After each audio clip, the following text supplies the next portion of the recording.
Hi, everybody. Welcome. Let me do an adjustment. Okay. Hi. Give everyone a few minutes to jump on here. I'm so excited about this one. It's all about feminine power. And it's not just for women.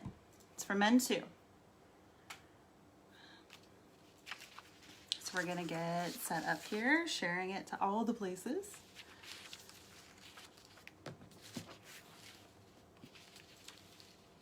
So as you come on, say hello so that I can say hi to you. Hi. I have a lot to talk about, but not a lot of notes. That's weird. It's weird for me. This one I think is just gonna flow a little more easily. Hey Heather, how's everything going? Glad to see you.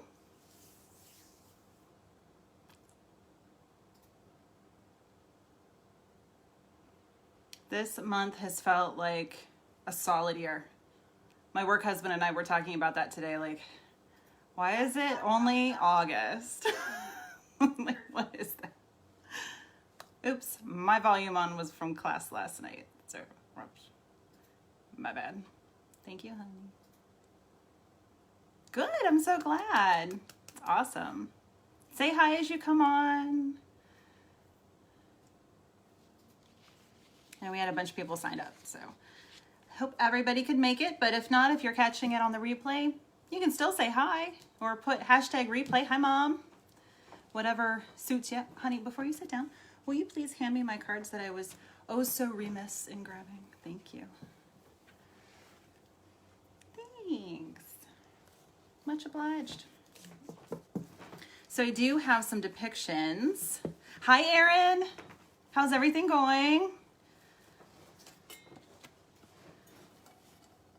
My son is definitely adjusting to online schooling. The first 9 weeks they're doing online, and though he really enjoys it, and he thankfully hasn't had the issues that other people in our district have had with connectivity, we're grateful for that, he still misses being in person. He's, for an autistic person, very social.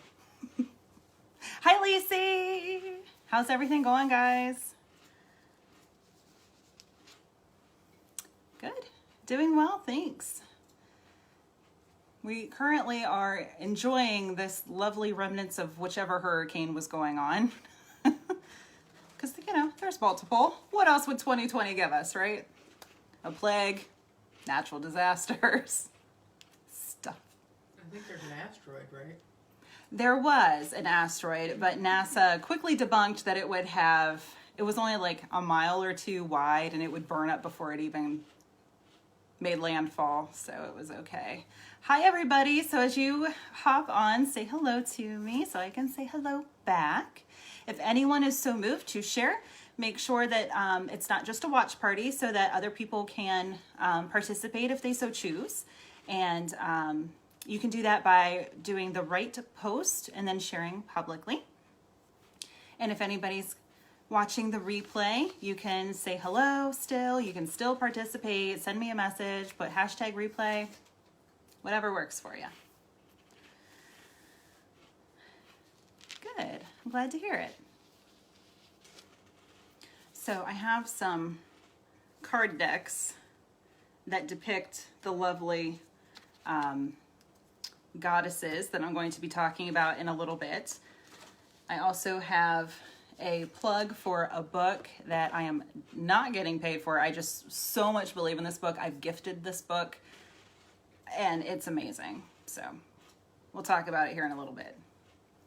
And I had a really fun like fangirl moment about the author because she's from Ohio and she liked one of my videos that I used her deck in.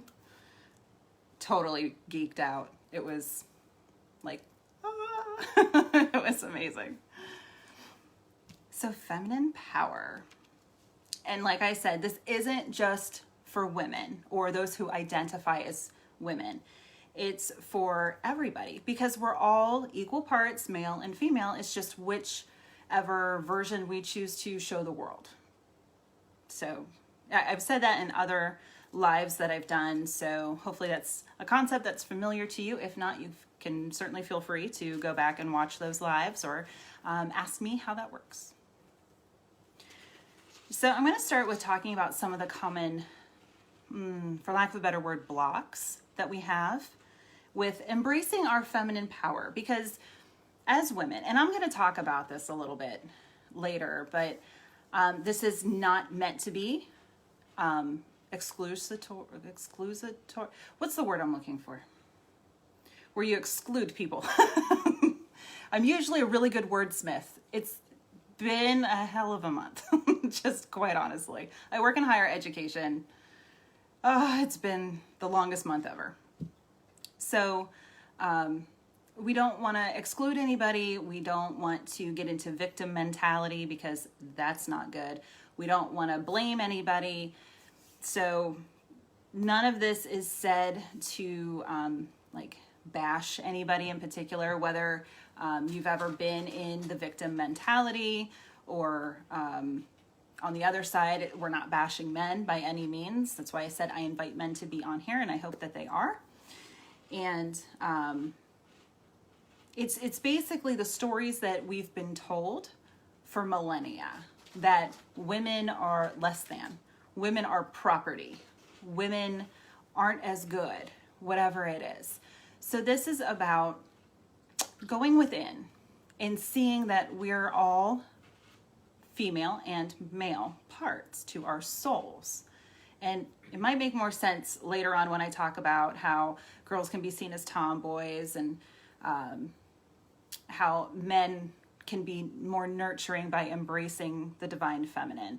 It just makes them better fathers. So stay with me, bear with me. We'll get on to that later.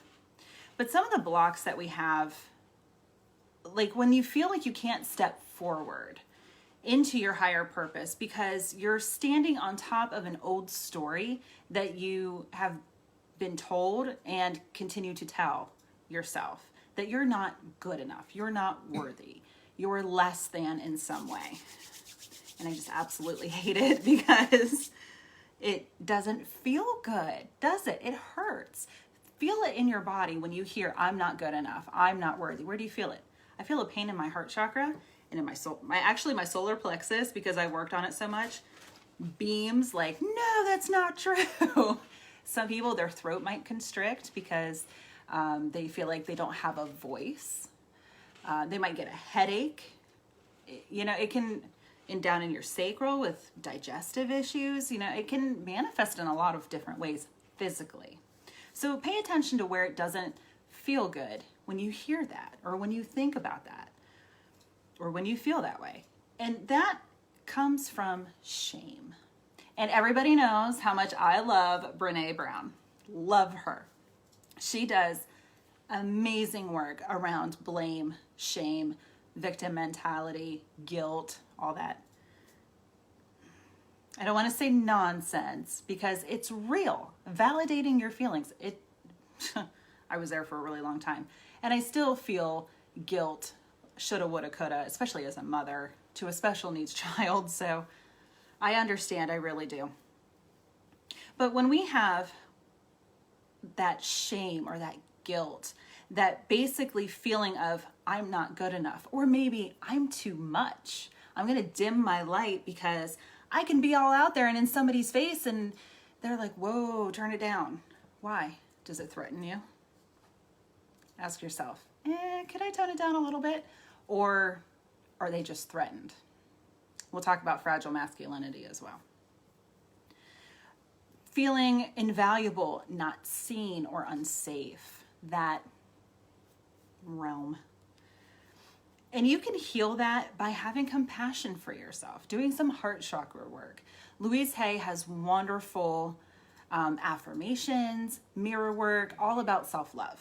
And by showing yourself the same compassion that you would show your best friend, your sister, your own child, whoever it is for you, show that back to yourself and see how that can shift that shame and that guilt and that blame, that victim mentality. We could also have that lack mentality where we're feeling disconnected from a higher purpose, or like the universe is against us in some way, that we don't have the support of a loving God, goddess, universe, divine being, whatever it is that you call it, whatever feels right for you. And therefore believing in scarcity. There's not enough to go around. One of the people that I consider a teacher, Mary Jo Cranmore, she says, bake more pie. There's enough pie to go around. Just because you have a chocolate pie sitting in front of you and somebody else wants some chocolate pie doesn't mean that your slice is smaller. No, eat the whole daggum pie. If you want to, bake more pie. That's what the universe knows. The universe radiates back to you what you put out. So if you're in lack mentality, if you're in scarcity, like there's not enough to go around, there's only a finite amount of money, there really isn't. It's all about having that abundance mentality. So you can heal it by being open to receiving, by feeling worthy. I am good enough. Not even enough. I am worthy. I am deserving of all of the abundance that the universe has to give to me. And another one is being isolated.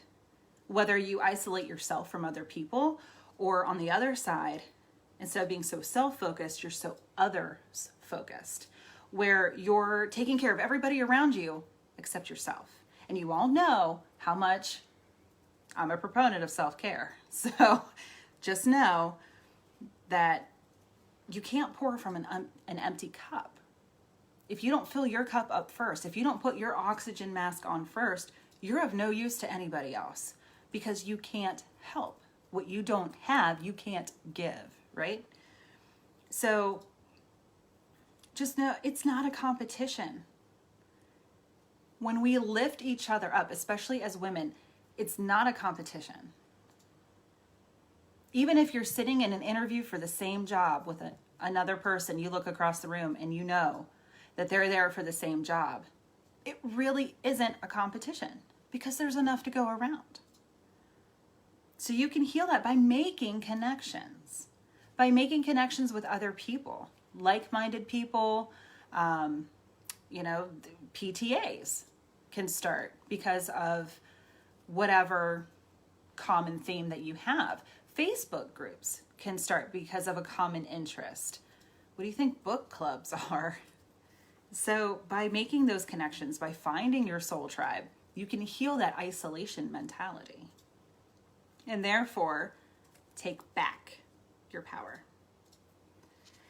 Some of the happenings, as I say, the Me Too movement. So this, I know, trigger warning, this could be a very sensitive topic for some people. I'm going to share a little bit. This is not for me to share too much of my story on a public platform, but those closest to me know my story.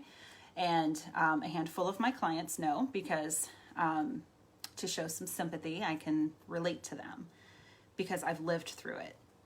I have a Me Too story. My wife has a Me Too story. Most of the women I know have a Me Too story. And some men too. My son has a Me Too story from 2 years ago when he was 11. So everybody has or knows somebody who has a Me Too story. And again, not an attack on anyone in particular, not to trigger anybody. If you are, maybe look into how we can heal that. Let me know if I can be of any help through Reiki or chakra sessions, mediumship, whatever it might be for you. But the Me Too movement is super important. And it's not because we need the pendulum to swing. We do need it to swing. It kind of went too far the one way.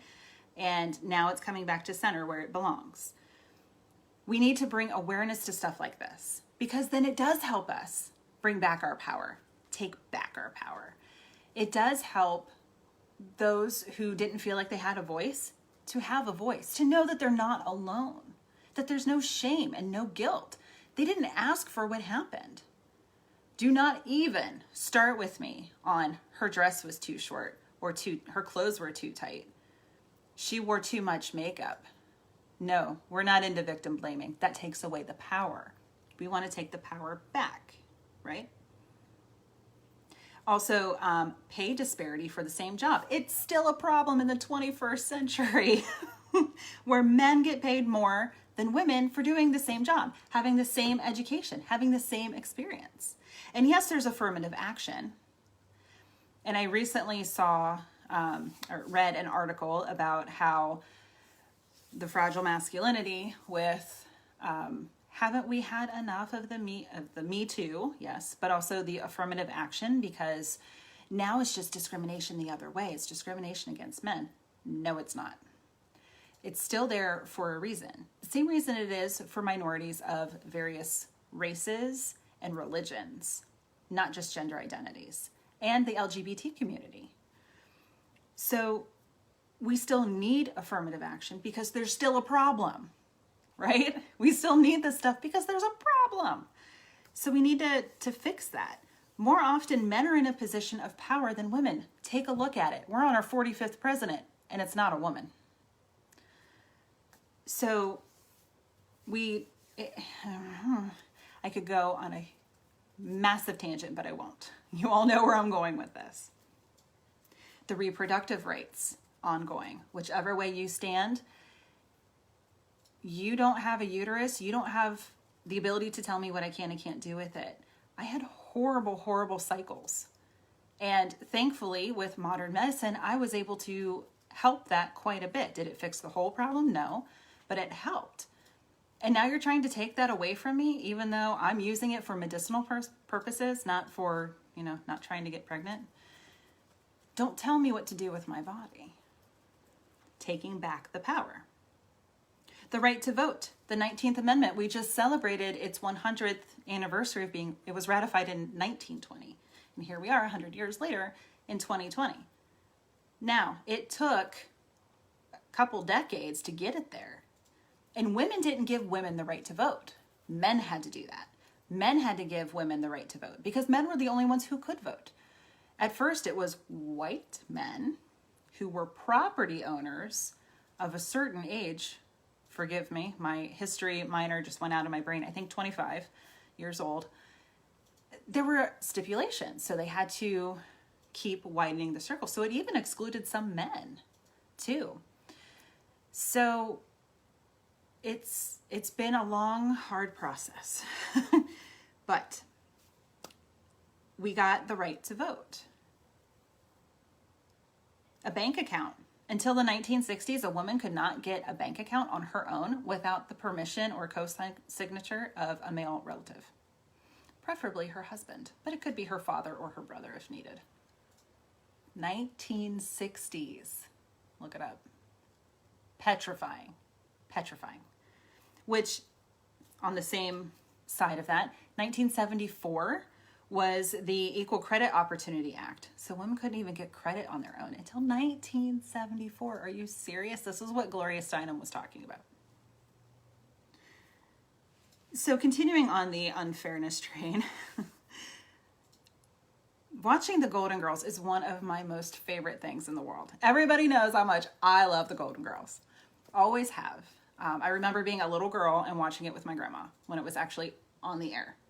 And Brandy and I have talked about that quite a bit, watching the Golden Girls with our grandmothers. And now I'm watching it through the lens of 30 years later, 30-something, we'll just say that, shush. And watching it with my now 13-year-old. And he's watched it for years, and he loves it. I'll come out in the living room, and I'm like, what are you watching, buddy? And it's the Golden Girls. Pretty proud, actually, of that.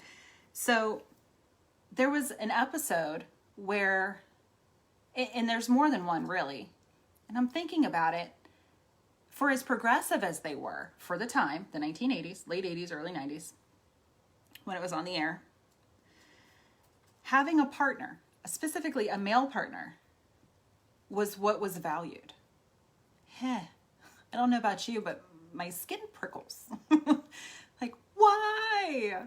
Why does that have to be a thing? They spend all this time not just trying to find a partner because they want to have one, but because there's some kind of value in it. Like, you're more of a woman, you're more desirable, you're more in general because you have a male partner.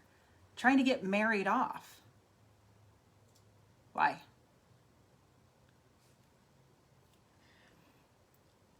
So then we have our mothers. And for those of us who are mothers and have relationship with our mothers, there's an expectation. So whether it was you or the mother figure in your life or mothers that you know, there's this expectation around motherhood that isn't there for fathers. And it's almost like we're devalued. As much as we go through to cook another human being, to birth another human being, to raise another human being, you don't have to have given birth. Hi, I was adopted. But you don't have to have given birth. You raise a child. You raise another human being. That's a BFD. It's a big deal. But women are more likely to have to stay home with sick children. Not just because our maternal instinct is saying, I really want to be home with my child because he's ill or she's ill, but because there's some kind of expectation of you're going to stay home if the kid's sick, or you're going to stay home if there's no school, or you're going to take the kids to the doctor's appointments. I know that with my own friends, my own self, my wife relaying something from a coworker who's male and said, oh yeah, it was just expected that my wife stayed home. What? It was expected? And I'm like, you can probably see my neck is blotchy. I'm a little fired up about that. That just makes me angry. Why? Why is that expected? Aren't we both here? Aren't we both equal partners in this whole parenting thing? And I'm not just saying that, like, I know I was a single mom for a lot of years. So his father's always been in his life, but I know plenty of single moms who didn't have that father figure and they didn't have a choice. So I'm not talking about them. I'm talking about the ones who do have the other parent in the picture. Why is it expected that the woman does that? Why is it not equal? I have put my own continued education on hold. In my own career, I've quit jobs 3 times. And since my son was diagnosed when he was 4. And my ex-husband has quit 0 times.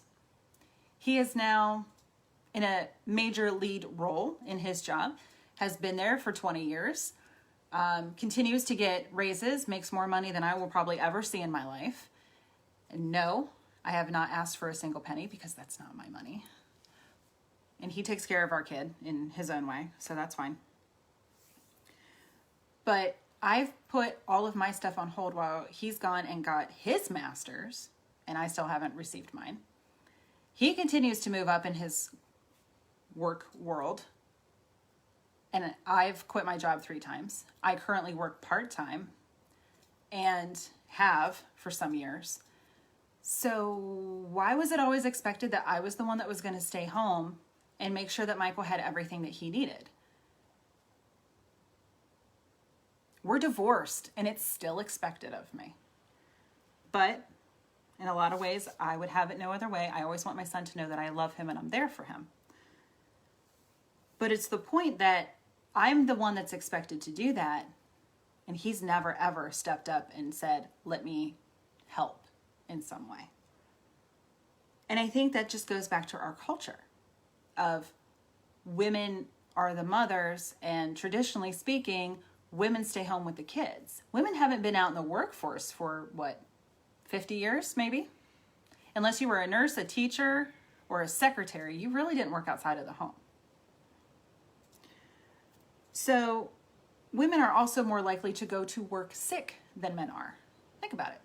How many times have you gone to work as a woman ill, still had to come home, take care of the kids, cook dinner, do laundry, whatever it is?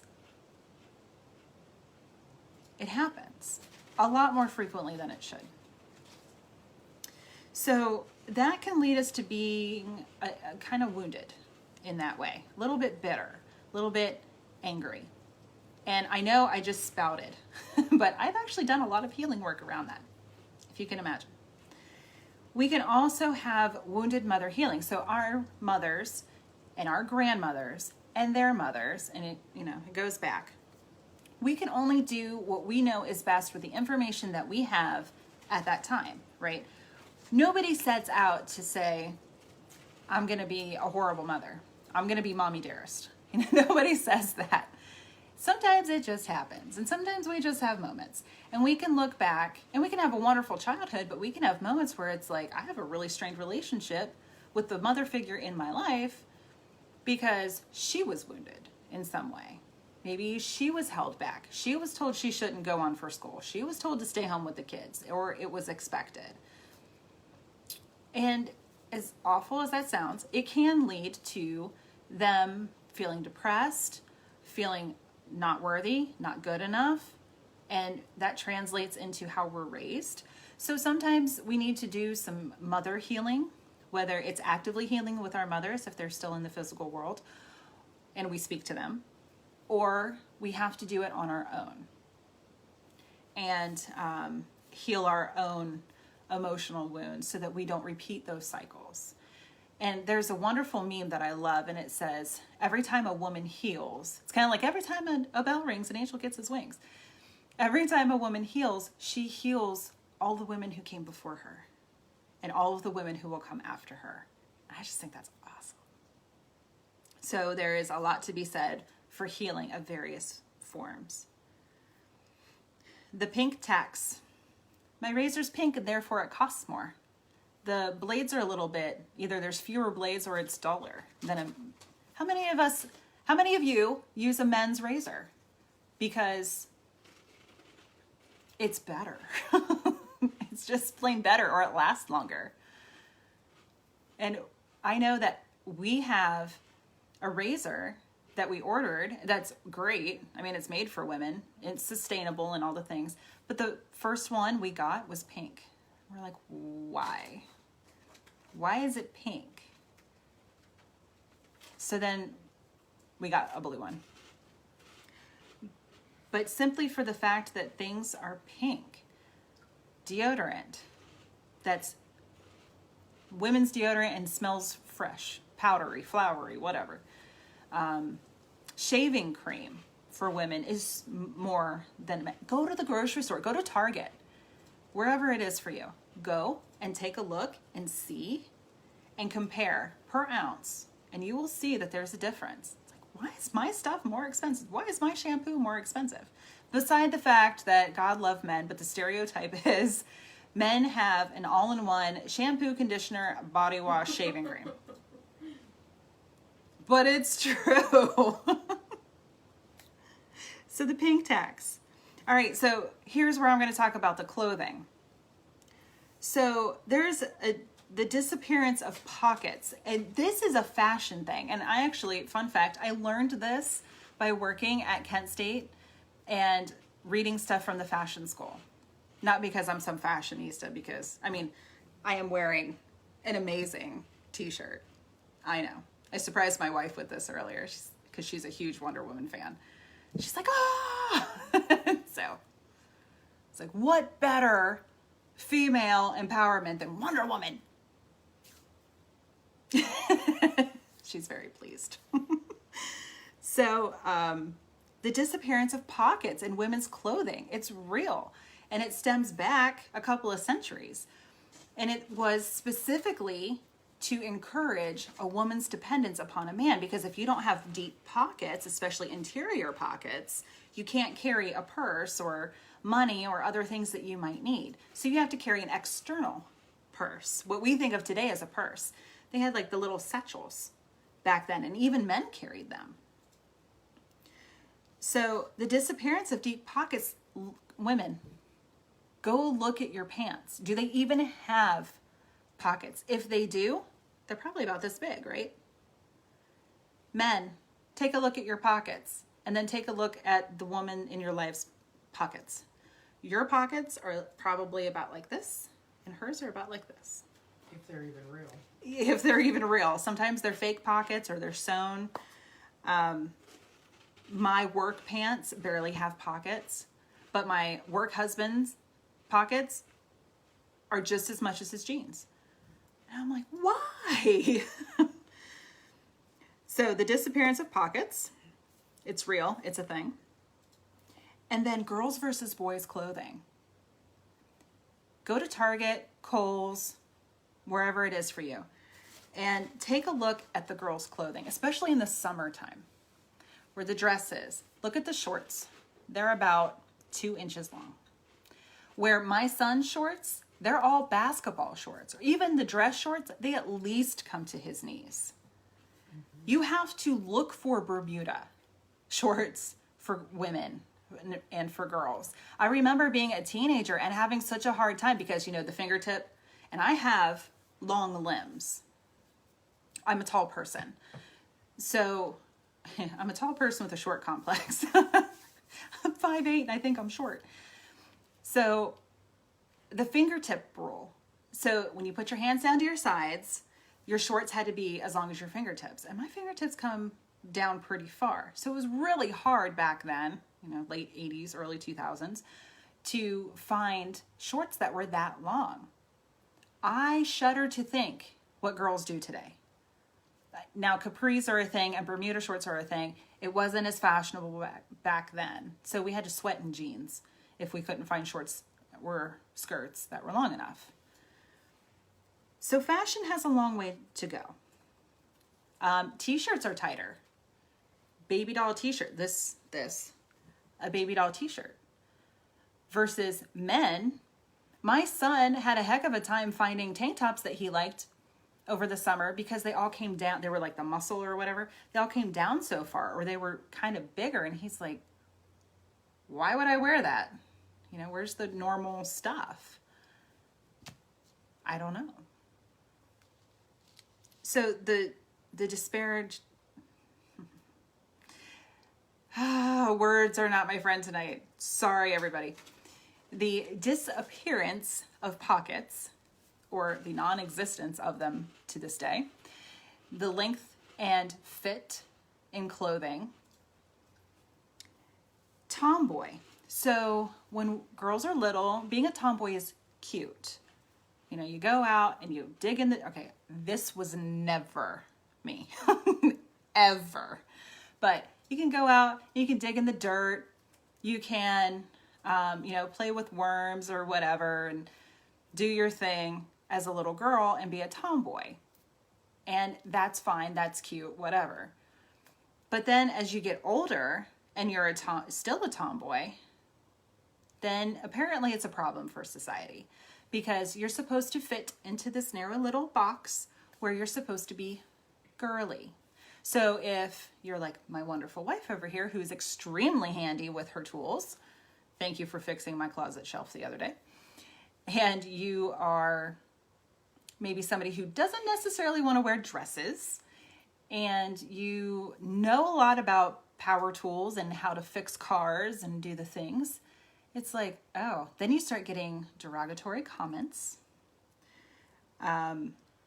Maybe you're frumpy because you don't dress a certain way, or you're seen as masculine and therefore not desirable. There, like I said, some derogatory names.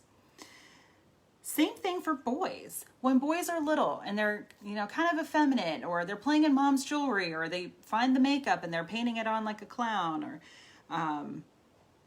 wearing, like Michael used to get in my shoes and kind of traipse along. You know, it's cute when they're little because they're just exploring the world. When they get older and they're more effeminate, or just embrace the divine feminine a little bit more, then it's a problem. They're called wimps or sissies or other derogatory names. They're told that emotions are not okay. Oh, you're being such a girl. Stop being so emotional. Showing emotions is for wimps. No, actually that's healthy, but okay. I mean, if you were not so moved by another life coming into this world, whether it's one that you helped to create or one that, you know, maybe it's a niece or a nephew or a godchild, if you're not moved by that, are you even alive? The same for a soul exiting this world. Now, I'm not talking about people who show emotion differently. That's not what I'm talking about. It's when it's suppressed that it's a problem. When you're afraid to shed tears because you don't want to be seen as weak, then that's where I'm saying there's a problem. Or girls who, wow, you're moody today. You must be about that time of the month, huh? Maybe I'm just angry because I'm oppressed. Or the fact that men don't acknowledge that they have cycles just as much. Our hormones work the way that they work. So here's a trigger for me. How many of you have been catcalled? So many times I cannot even, I can't put it, I cannot quantify that. And every time I have felt dirty and disgusting and angry. Like, what gives you the right to say those things to me? Here's one. I will never forget the man who told me. I was about 20. I'm going to say, about 20. He said, "Oh, honey, your mouth's too pretty to have words like that come out of it. I will express myself even further if you would like." Because I was so mad. I'm like, how dare you? What does that even mean? I mean, thank you. My parents spent thousands of dollars on me having braces for 3 years during my teenage years.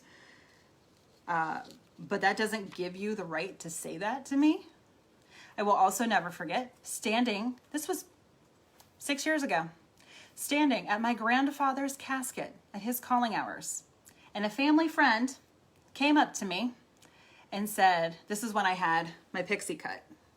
So before I let my hair grow back out. I had a pixie for several years and I really liked it because it was really easy to manage. And he said to me, "Why did you cut off all that beautiful blonde hair? You were so much prettier with it." Really? Wow. So not only are you saying this at a completely inappropriate time, because the man that I love more than life itself is now gone from this physical world, but you're telling me that I'm less attractive because I don't have long blonde hair? Wow. How dare you? Again, some things are best left unsaid. Keep it in your thought bubble, like I tell my kid. Or, you'd be so much prettier if you just smile more. That has never been said to me, that I can remember. But I know people that it has, and it's like, why? What does that even have? What does that have to do with anything?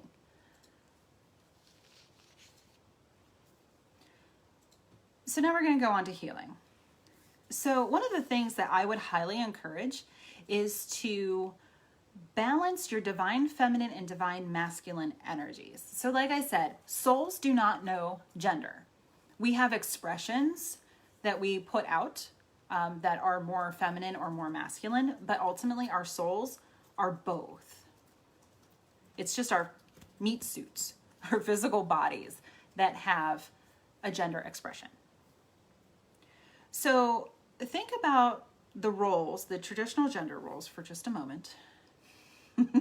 My inner feminist is like, why? Hear me out. So the role that is for girls and the role that is for boys. So for girls, something that you can either encourage the girls in your life or just take your inner child, your inner little girl, and go play in the dirt or embrace sports and competition. Things that are typically not ladylike. Set aggressive goals at work. Play pool or billiards, basketball, something like that. That's traditionally male. Lift weights. Do a DIY project. Learn how to use a power tool.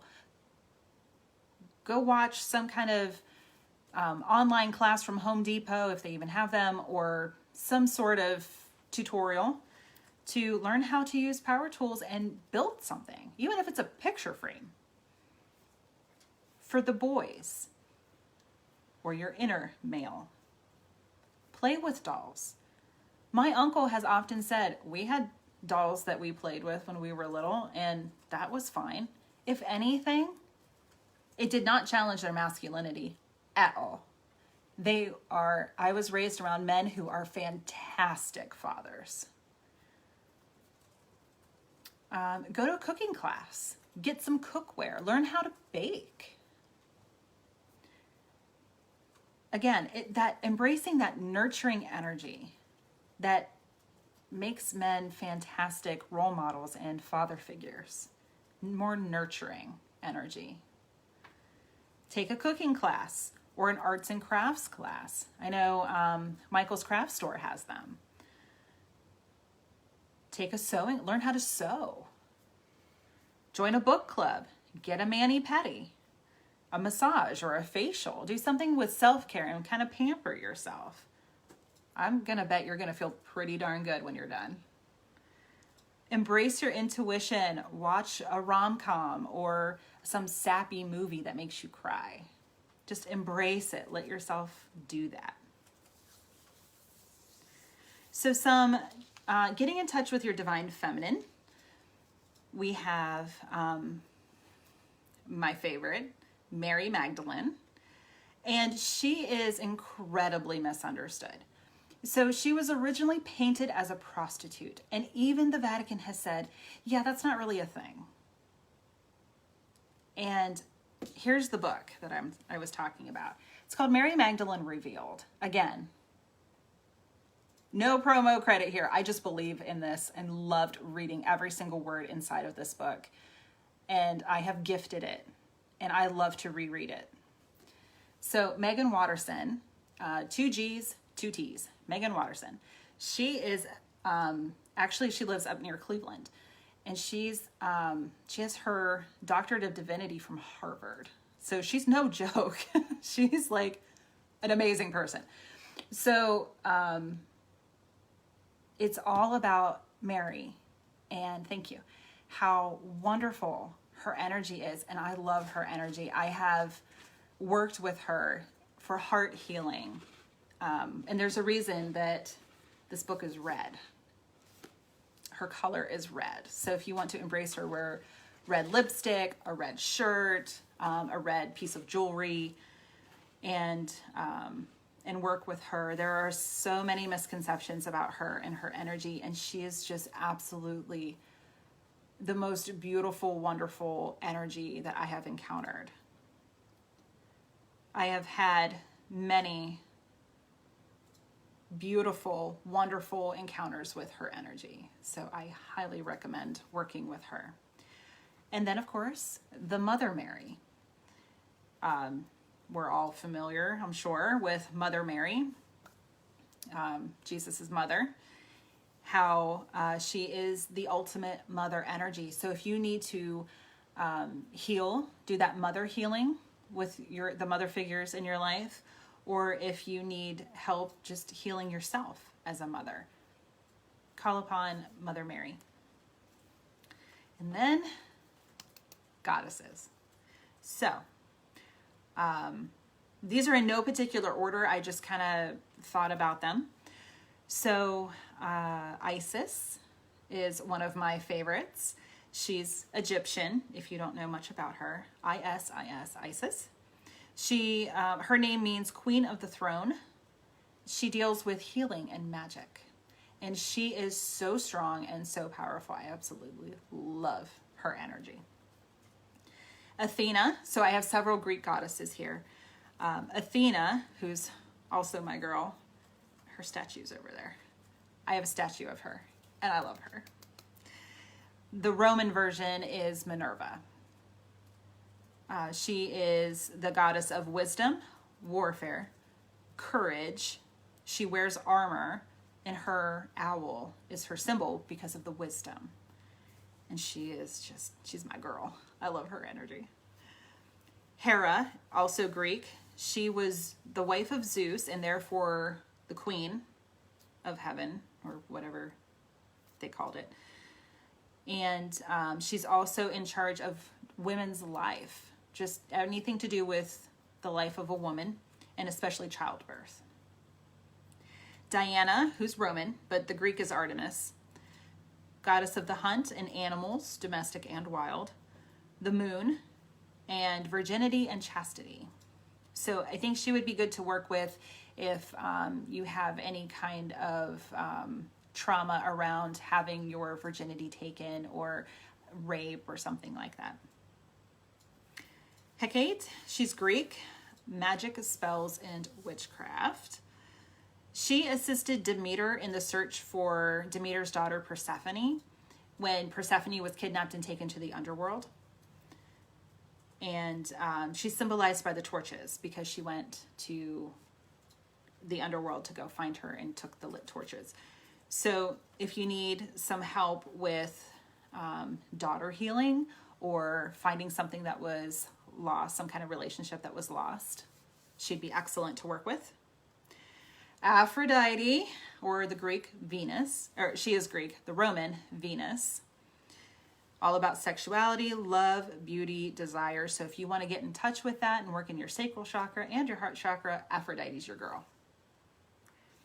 Kali, she's a Hindu goddess. She's the destroyer, and she's associated with death. And her name means the black goddess. So she's often portrayed as black or blue, skin-toned.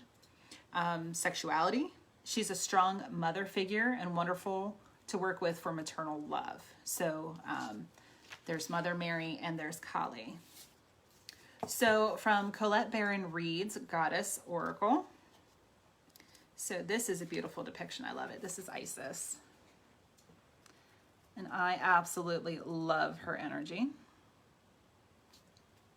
And if you don't have this deck, I highly recommend it. Athena, see the owl? Knowledge or wisdom.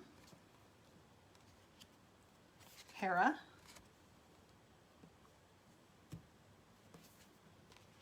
Hecate. Hopefully you guys can see these okay. Freya, she is a Norse goddess. Again, I see her really close to Athena with her energy. She's a bad warrior. She's wonderful. Kuan Yin, so here's an Asian goddess, and she is the goddess of compassion. So if you need to have more compassion for yourself, she's wonderful to work with. Here is Kali. This incorporates the dark skin and also the blue around her eyes, so it's kind of a hearkening back to both parts. Here's Demeter and Artemis.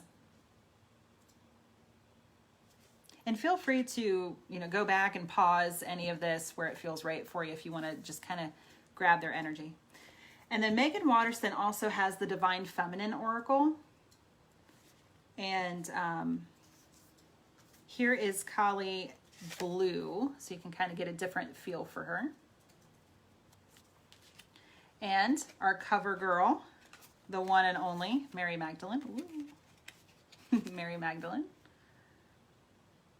Absolutely love this card. I would have a giant mural of it if I could. Thecla is mentioned in the Mary Magdalene Gospel. Look her up. We don't get to hear about her, but she's kind of like a precursor to Joan of Arc. Pretty awesome. So here's Lilith, and I love this depiction of her, where she is very much embracing her desire and her own femininity and kind of that radical feminine energy. So Lolita is called the Red Goddess, and she's very playful. I really like her energy. Here's another depiction of Kuan Yin. Again, compassion, gorgeous, gorgeous energy. Here's another one of my girl Isis. Love her. And Saraswati, she's a goddess of self-knowledge. So if you need some help being just kind of aware of yourself, and what you need. She's a wonderful goddess to call upon. And Diana. Absolutely beautiful energy there too. So pick up those decks if you haven't, and pick up that book. It is so worth it. I felt very empowered, and I loved reading every single word. So I will leave you with a quote from the Mary Magdalene book, Mary Magdalene Revealed by Megan Watterson. No one outside of you should ever be given the power to name you or the burden of it. You carry the weight of knowing who you are. That is your responsibility and your honor. When you know and name who you are, it doesn't just have to be your given name. Who's your soul? What's your soul's name? When you know and name who you are, that is how time stops. How this moment, right here, goes back to the past and heals now what broke you back then. Deep, I know. But it's one of my favorite quotes from that book. I would probably quote the entire book if I could. Really, I would. But it journals her entire experience through the various, she takes a pilgrimage. Actually, she takes a few pilgrimages to various sites for honoring Mary Magdalene, and how each one touched her soul. And you can just feel it in the way that she writes. Very, very beautiful. Very, very powerful. Thanks, Heather. I picked that one because it just resonated. It just echoed within my entire being. My soul was just leaping like, yes, it's this one. So I hope that this helped you to start or somehow empower your journey towards reclaiming your feminine power, knowing that, yes, it's okay, whether you present male or female or non-binary in this world, that you are completely capable and worthy and deserving of reclaiming that feminine power. It is your right to do so in a healthy, healed way. We don't want the unhealed feminine coming in and, like light everything on fire. Sometimes that works, I'm sure. But in order to be truly healed, we find the balance. Thank you all for joining me. Does anyone have any comments or questions about my little presentation?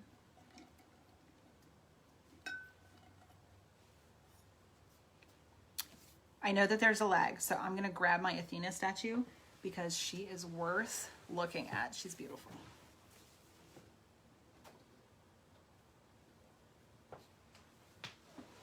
I love her. I love her so much. I would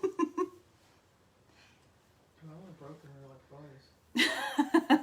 My poor wife. She did. She knocked her over once. It's okay. She healed. She's fine. So you can see the owl. And she is bronze.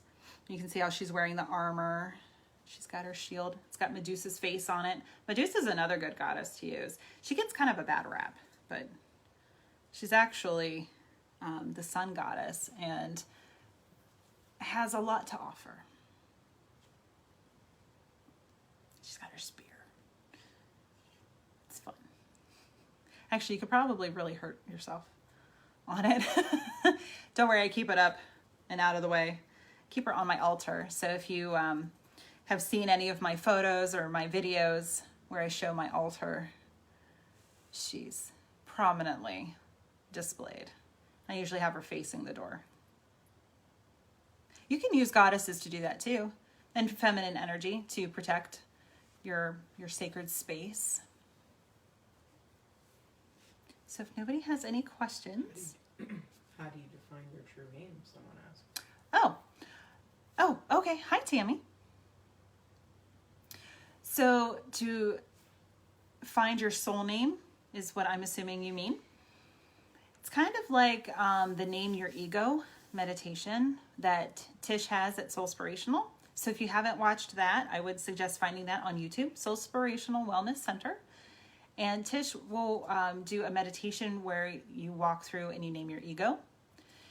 It's kind of the same way, but then you just kind of pull back and go into meditation is the short answer. Go into meditation and see if you can see, kind of like, there are people who say, I can't see things. Yeah, you can. Think about a memory. Think about a childhood memory. Do you see it in your mind's eye? Then you can work with it that way. Can you, if I say, can you see a red apple on a black table? And if you can, then yeah, you can imagine it.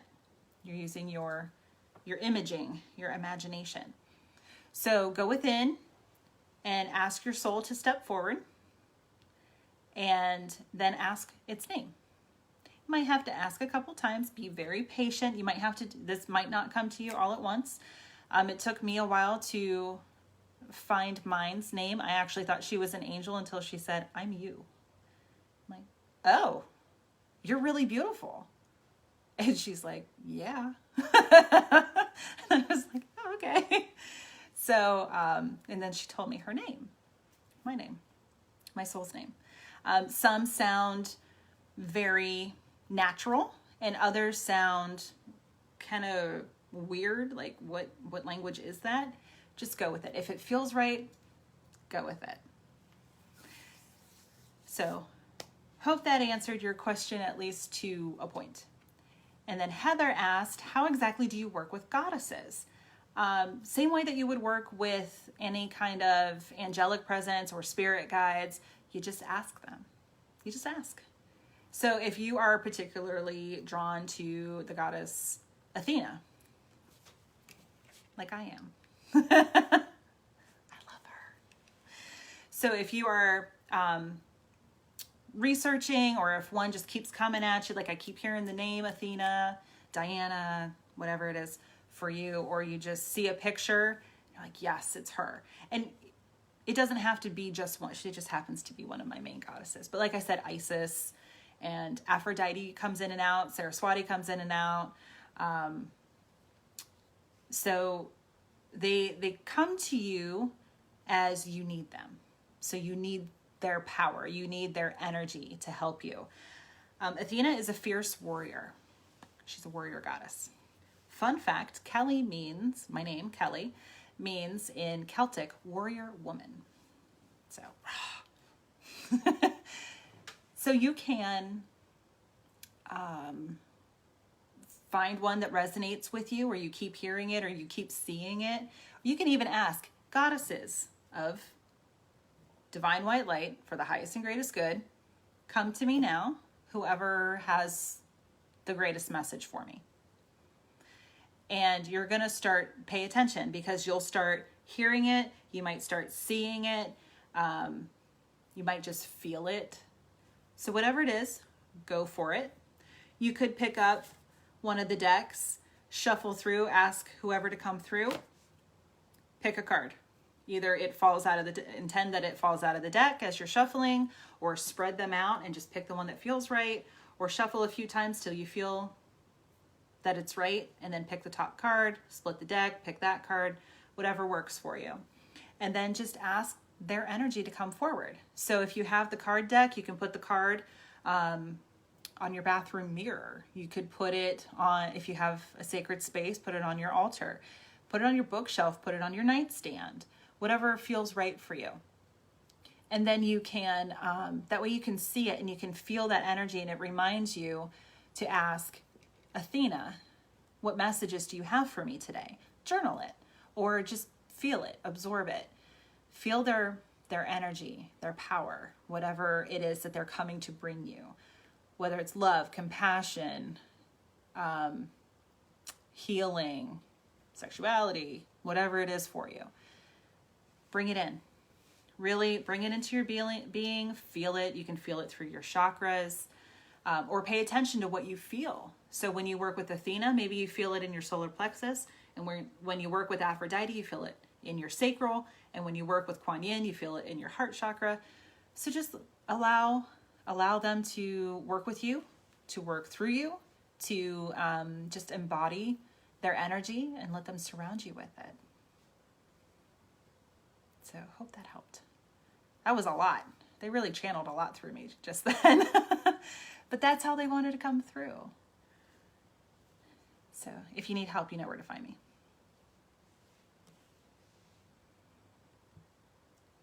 I love her. She's so pretty. Look. I just love her. Are there any other questions or anything else I can help you with? You're welcome, dear.